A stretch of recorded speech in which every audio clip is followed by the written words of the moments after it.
The storm began just after sunset. Dark clouds swallowed the sky above the Whitmore estate, and thunder rattled the towering windows of the mansion like a warning.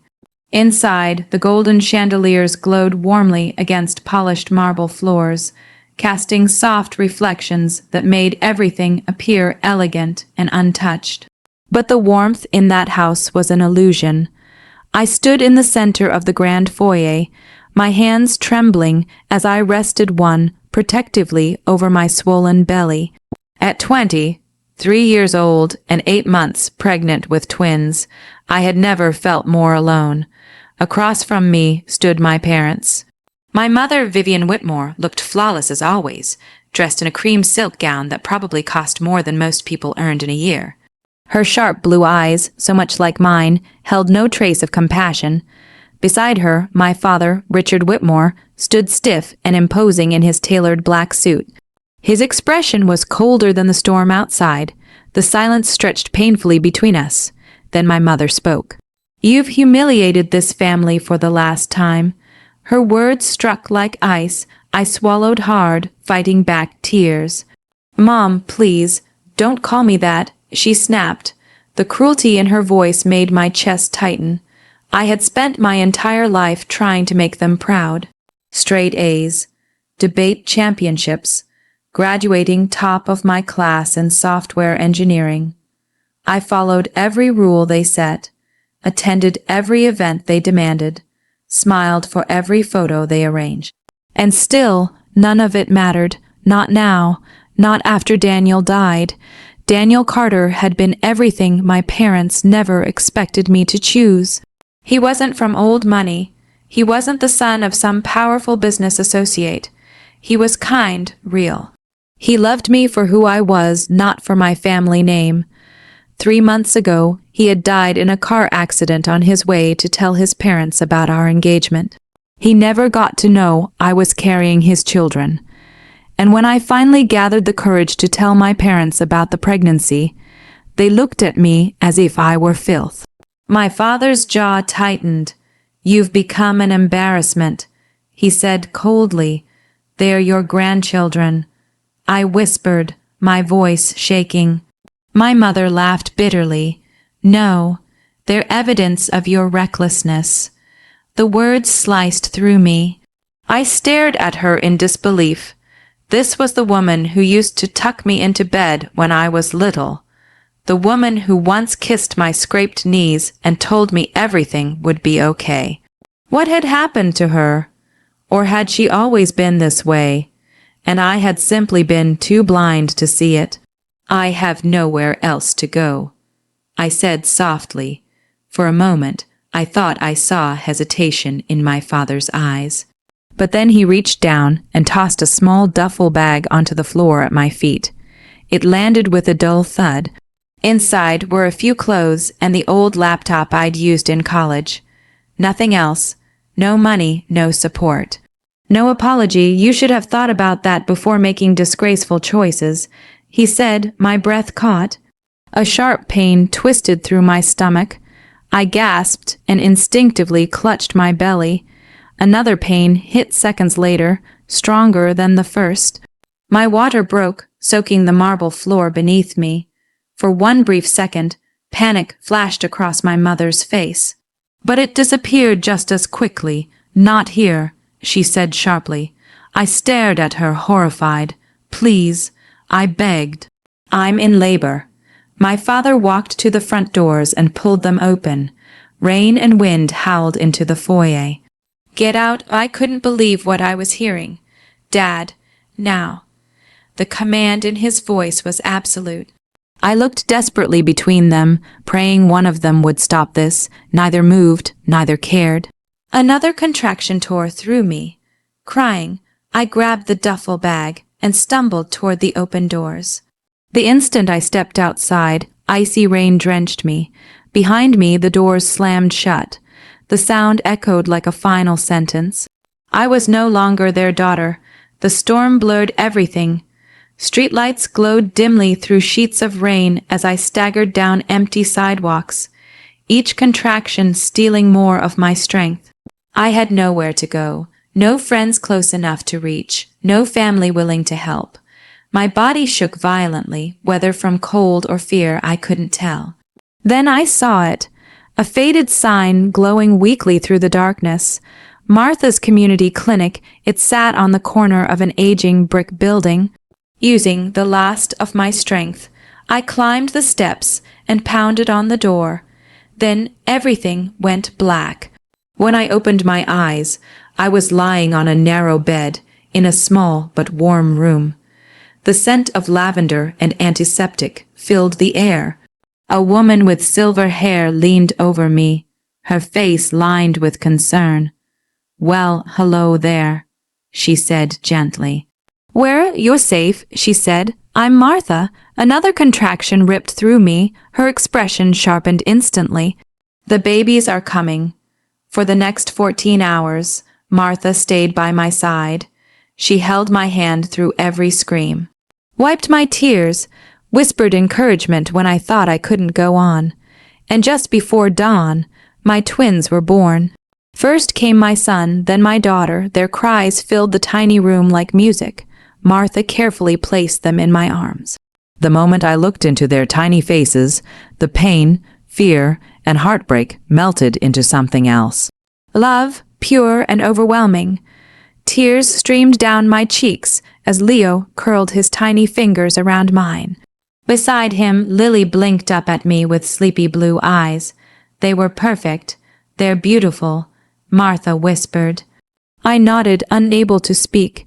As I held them close, I made a silent promise. My parents had abandoned us. They had cast us aside as though we were nothing. But these children would never know that kind of pain. I would fight for them, work for them, sacrifice everything for them. And one day, somehow, I would build a life so strong, so successful, that the people who discarded us would have no choice but to watch. Watch what they threw away and regret it for the rest of their lives. The first year after Leo and Lily were born nearly broke me. There were nights when exhaustion wrapped around me like chains, so heavy I could barely move. Our tiny apartment above Martha's clinic was barely large enough for the three of us. The old heater rattled constantly, and during winter, cold drafts slipped through the cracked window panes no matter how many blankets I stuffed against them. Still, it was home, and it was more kindness than my parents had ever shown me. Every morning began before sunrise. Leo usually cried first, his tiny wails piercing the darkness, followed moments later by Lily's softer cries. I'd pull myself from the narrow couch where I slept, lift them both into my arms, and rock them gently while humming lullabies I barely remembered from my own childhood. Then the day would begin. I waitressed at a 24-hour diner during the mornings, balancing trays of coffee and pancakes while forcing polite smiles for customers who often barely noticed me. At night, after Martha watched the twins, I cleaned office buildings downtown until nearly midnight. By the time I returned home, my feet would ache so badly it felt like walking on broken glass. But every night, after feeding and settling the twins, I opened my old college laptop. That laptop was one of the few things my father had allowed me to keep when he threw me out. At the time, I thought it was because it meant nothing to him. Later, I realized it was the greatest gift he could have unknowingly given me. I spent hours teaching myself advanced coding through free online courses. At first, my eyes would blur with exhaustion. Sometimes my fingers slipped across the keyboard because I was half-asleep. But I kept going because an idea had taken root in my mind. The night I'd gone into labor, I had nowhere to turn. No emergency support, no safe place. If Martha hadn't found me, I didn't know what would have happened. I couldn't stop thinking about how many women faced that same fear every day. So I started building something, a digital platform called SafeNest. It would connect struggling single parents with local shelters, food banks, childcare services, emergency medical support, and job opportunities all through one app. Simple, accessible, life-saving. For months, SafeNest existed only as lines of unfinished code and sleepless determination. Then one evening, as Leo and Lily played on the floor beside me with mismatched plastic toys Martha had collected from yard sales, I finished the first working version. My hands shook as I stared at the screen. It wasn't perfect, but it worked. Mama did it. I whispered. Leo clapped his tiny hands, Lily giggled, and for the first time in years, hope felt real. Launching the app was another battle entirely. I had no investors, no business connections, no marketing budget, just a battered laptop and a belief that SafeNest mattered. I emailed local nonprofits, shelters, and community organizations one by one, asking them to partner with the platform. Most ignored me, some politely declined, a few didn't even bother responding. Then one morning, I got an email from Harper Innovations, one of the city's largest tech incubators. Their director, Elena, had seen my pitch. She wanted a meeting. I almost deleted the email, convinced it was a mistake. Instead, I borrowed one of Martha's blazers and took 2 buses downtown to Harper's Glass, covered headquarters. I still remember sitting in that sleek conference room, painfully aware of my scuffed shoes and trembling hands. Across from me sat Elena, a woman known for transforming small ideas into multi-million-dollar companies. She studied me silently for several moments. Then she asked, "Why this app?" I thought about lying, about giving some polished corporate answer. Instead, I told her the truth. I told her about the storm, about my parents, about collapsing outside Martha's clinic while in labor, about the fear of knowing no one was coming to save me. When I finished, the room was silent. Elena leaned back in her chair. Then she smiled. "This isn't just an app," she said. "It's a mission." 3 weeks later, Harper Innovations offered me seed funding. It wasn't millions, but it was enough to hire a small development team, enough to improve the platform, enough to launch SafeNest citywide.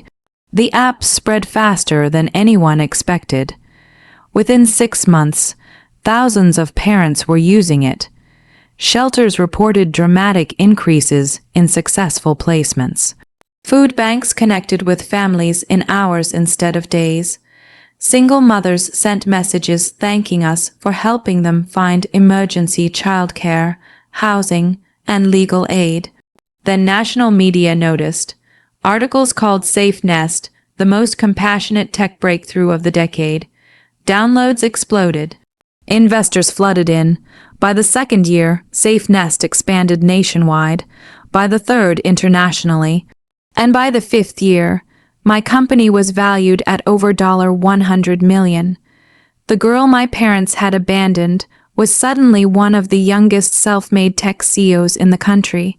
The greatest reward, though, wasn't the money. It was Leo and Lily. At 8 years old, they were bright, kind, and endlessly curious. Leo loved science and spent hours building little robots from spare electronics. Lily adored books and could lose herself for hours writing stories. They were everything my parents had claimed they would never be. Not burdens, not mistakes, miracles. One Saturday morning, as we ate pancakes in our beautiful penthouse kitchen overlooking the city, Leo looked up from his plate. "Mama, yes, sweetheart, were Grandpa and Grandma ever nice?" The question hit me harder than I expected. I looked at my children, the 2 souls who had given my life purpose, and I chose honesty. Sometimes people care more about appearances than love, I said gently. Lily frowned. "That's sad." "It is." Leo smiled and reached for my hand. "It's okay, we have Martha." I laughed softly. He was right, we had Martha. We had each other, and we had built something stronger than the family I'd lost. What I didn't know was that across town, my parents had just lost everything. Bad investments, failed business deals, crushing debt. The Whitmore empire was collapsing, and soon they would come looking for the daughter they once threw into the storm. This time, though, I would be the one deciding who stayed outside. The invitation arrived on a quiet Tuesday morning. It was hand-delivered in a cream-colored envelope embossed with gold lettering, the kind of expensive stationery my parents had once used for private galas and elite charity functions. I turned it over slowly in my hands as I stood in my office overlooking downtown Manhattan. The return address made my stomach tighten.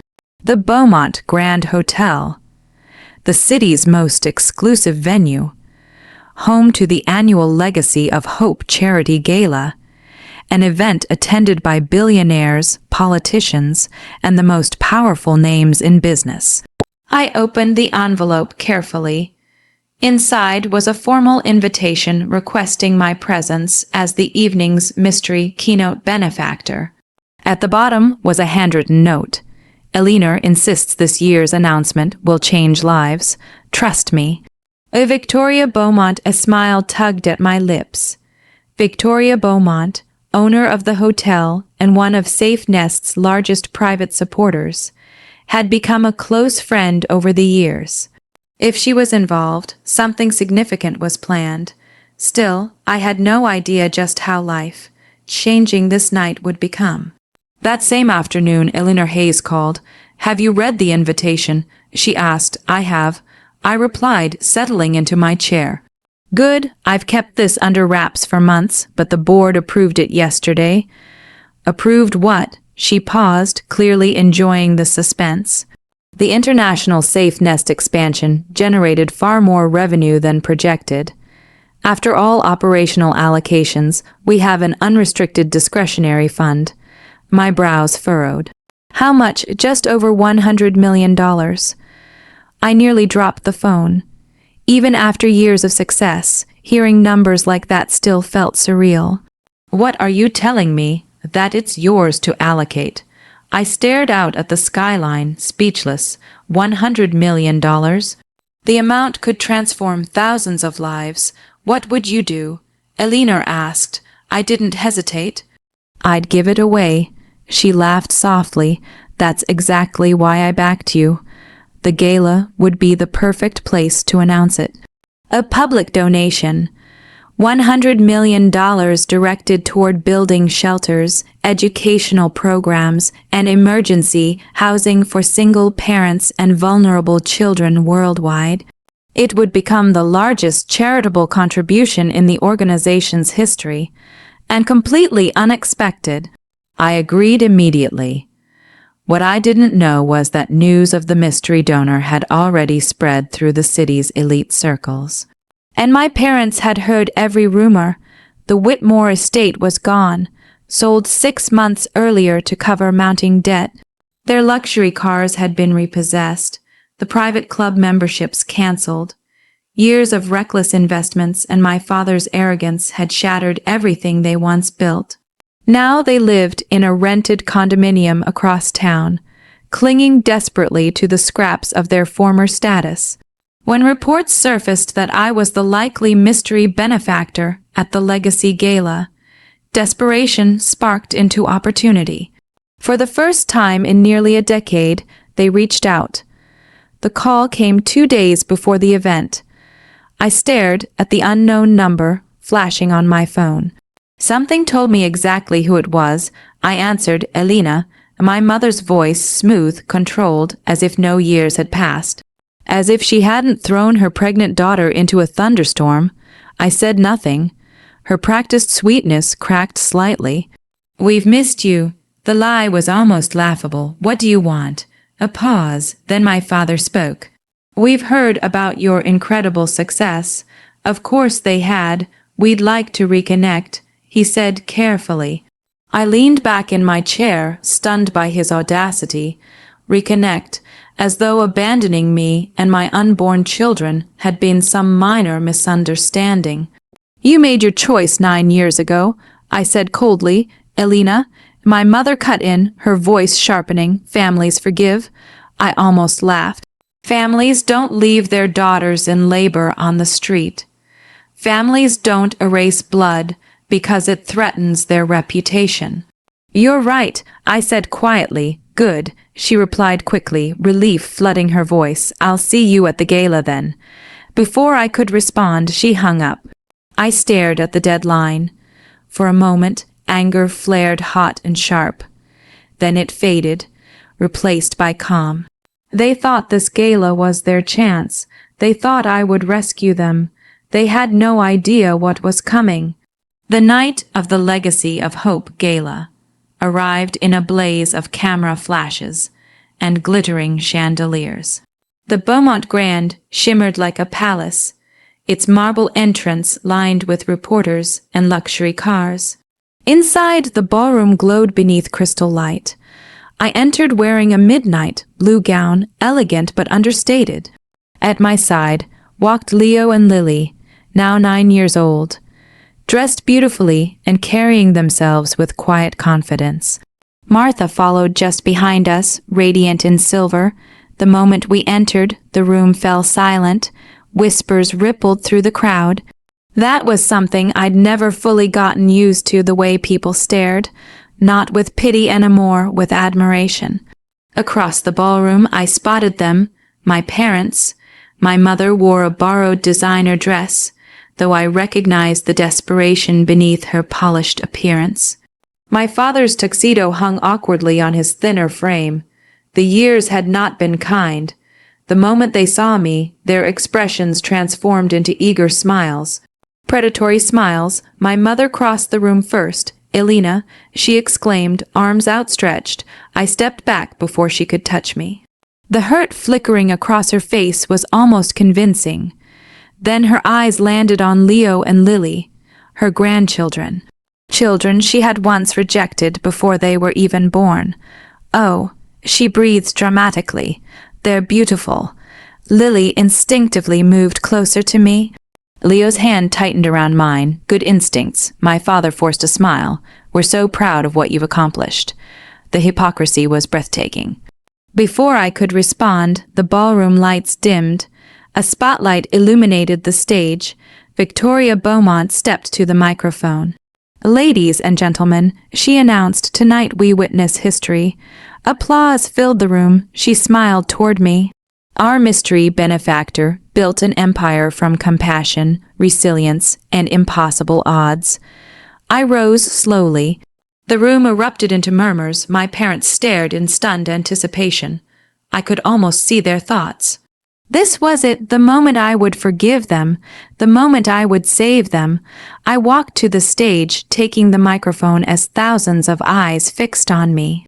And then I looked directly at my parents. For the first time in years, they truly saw me, not as the daughter they discarded, but as the woman they could never control again.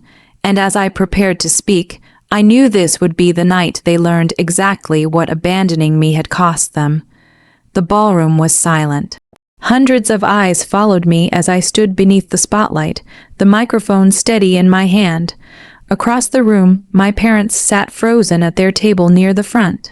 My mother's face glowed with anticipation, her lips already curling into the triumphant smile of someone certain she had won. My father sat straighter in his chair, adjusting his cufflinks as though he belonged among the city's elite. They truly believed this moment was for them. They thought I had invited them here to offer forgiveness, to restore what they had lost, to hand them the lifeline they were too proud to ask for directly. They were wrong.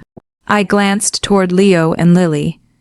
My twins sat beside Martha at our table, their small faces lifted toward me. Leo gave me an encouraging nod. Lily smiled softly, her bright blue eyes full of trust. The sight of them grounded me. Everything I had built, every sleepless night, every sacrifice, every success, it had all begun with them. Taking a slow breath, I faced the crowd. When I was 23 years old, I began, my voice carrying clearly through the ballroom. I stood in the middle of a storm with nowhere to go. The room fell even quieter. I could feel my parents' expressions stiffen.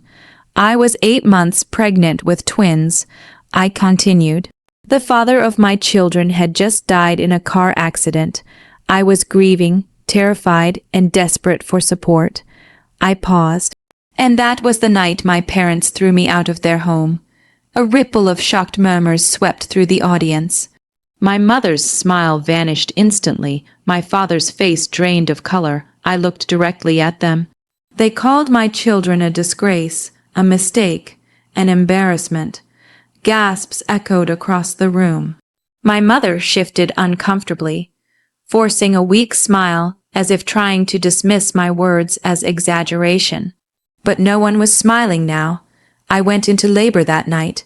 I said, in the rain, alone, homeless. I tightened my grip on the microphone. If not for a woman named Martha, who found me collapsed outside her tiny community clinic, my children and I might not be here today. A spotlight shifted briefly toward Martha. The audience turned and erupted into applause. Tears filled her eyes as she pressed a trembling hand to her mouth. She gave me shelter when I had none, I said. She believed in me when the people who should have loved me most abandoned me. The applause grew louder. My parents sat rigidly, shrinking under the weight of public judgment. I let the silence settle before continuing. For years, I struggled to survive. I worked endless shifts. I raised my twins in a one-bedroom apartment, and every night, after they fell asleep, I taught myself to build something that could help other mothers facing the same fear I once did. The giant screen behind me lit up with the SafeNest logo. The room erupted into cheers. That platform became SafeNest, not because I had wealth, not because I had connections, but because I had purpose. I looked once more at my parents. The people who abandoned me taught me something important. The room held its breath. They taught me exactly who I never wanted to become. The words landed like thunder. My mother's face crumpled. My father stared at me with something I had never seen in his eyes before. Regret, real, devastating regret. Then came the moment they had been waiting for. I smiled. Tonight, I stand before you as the sole director of SafeNest's Global Expansion Fund. The crowd leaned forward. Behind my parents' eyes, hope reignited. They thought this was the turn, the part where I softened, where family ties overcame everything. I let them believe it for one final second. Then I spoke. I am donating the full $100 million. Thunderous applause exploded through the ballroom. But I wasn't finished. The funds will establish emergency housing centers, legal aid programs, and educational scholarships for abandoned mothers and vulnerable children in 23 countries. The giant screen behind me lit up with project renderings. SafeNest shelters, schools, community clinics. Entire futures being built. The applause became deafening. My mother's face twisted in disbelief. My father shot to his feet. "Elena," he shouted. The room fell silent again. Security immediately moved toward him. His face was pale with desperation. That money, he stopped himself too late. The entire room understood exactly what he had meant. That money should have been theirs. The shame that washed over his features was immediate. My mother stood next, tears streaming down her cheeks. "We're your family," she pleaded. The words echoed painfully through the ballroom. For a brief moment, memories flashed through my mind. Childhood birthdays, school recitals, moments when I had once believed their love was real. Then I remembered the storm, the rain, the slammed door, and the tiny cries of my newborn twins. I stepped closer to the edge of the stage. "No," I said calmly. My voice was soft, but it carried through every corner of the room. "Family doesn't abandon you when you need them most." The words hit like a final verdict. My parents collapsed back into their chairs, broken and exposed. The audience remained silent for several heartbeats. Then the applause began. It started slowly, then swelled and swelled until the entire ballroom was standing, cheering not for my success, but for what it meant, for every mother who had ever been discarded, for every child who had ever been told they were unwanted. I stepped down from the stage and returned to my table. Leo threw his arms around me first. "You were amazing, Mama." Lily hugged me tightly. "I'm proud of you." Martha wiped tears from her cheeks as she embraced all three of us. Over their shoulders, I glanced one last time toward my parents. They sat alone in the middle of a room full of people, yet utterly invisible. No power, no status, no control. Only regret. And as I turned away from them forever, I realized the sweetest revenge had never been making them suffer. It was building a life so full of love, purpose, and success that their rejection no longer mattered. They had abandoned me and my twins, and in doing so, they had given me the greatest gift of all, the chance to prove we never needed them to rise.